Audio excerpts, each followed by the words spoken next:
我要成为世界第一勇士。对呀，你这是让我们。Halo teman-teman Caca Kids. Di episode kali ini, para putri duyung akan mengalami petualangan seru di sebuah pulau. Mereka bermain, saling berbagi hadiah, dan belajar arti kebersamaan. Tapi hati-hati, karena pintu menuju kerajaan samudra hanya terbuka sampai jam 8 malam.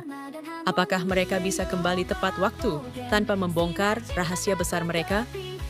Yuk, kita ikuti bersama petualangan seru Rainbow Bubble Game hari ini.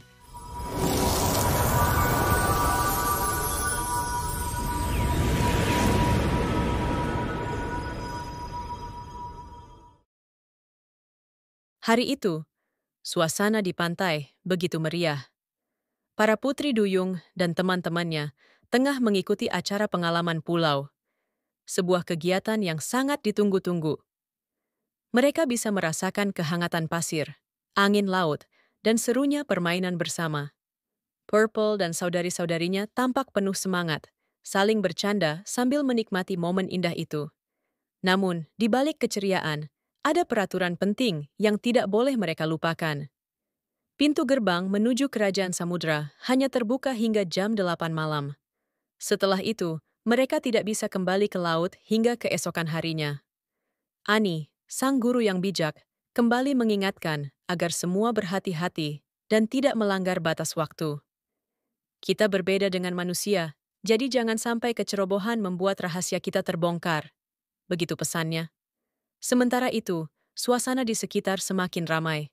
Setiap sahabat mulai menyiapkan sesuatu yang spesial untuk kelompoknya. Ada yang membawa makanan, ada yang menyiapkan permainan, dan ada juga yang membuat hadiah kecil untuk teman-temannya. Purple yang selalu ceria berkata bahwa semua ini adalah bagian dari kebersamaan. Bukan tentang kesempurnaan hadiah, melainkan ketulusan hati. Di sisi lain, ada perasaan ingin tahu yang muncul. Beberapa dari mereka mulai membicarakan rahasia, seolah-olah ada hal besar yang tidak boleh diketahui orang lain.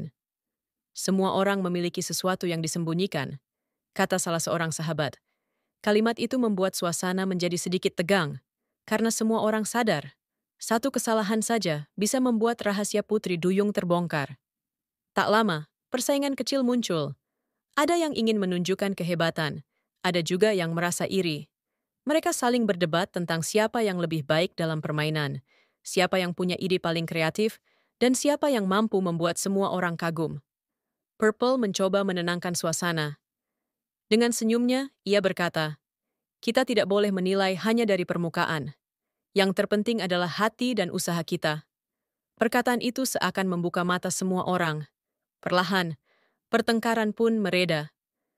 Mereka menyadari bahwa kesempurnaan bukanlah tujuan. Kebahagiaan bersamalah yang utama. Namun, malam semakin larut. Jam terus berjalan mendekati pukul 8. Rasa panik mulai muncul, terutama ketika beberapa anak masih asik bermain dan belum bersiap kembali ke kerajaan. "Jika kita terlambat, pintu akan tertutup," seru salah satu putri duyung dengan cemas. Semua orang pun bergegas, mengemasi barang-barang mereka dan saling mengingatkan agar tidak ketinggalan. Di tengah kepanikan itu, Purple justru berusaha tetap tenang. Ia mengingatkan bahwa mereka harus saling membantu, bukan hanya memikirkan diri sendiri. Satu demi satu, mereka saling menolong, memastikan tidak ada yang tertinggal. Ada yang lelah, ada yang hampir jatuh, tapi semua berhasil kembali tepat waktu berkat kerjasama.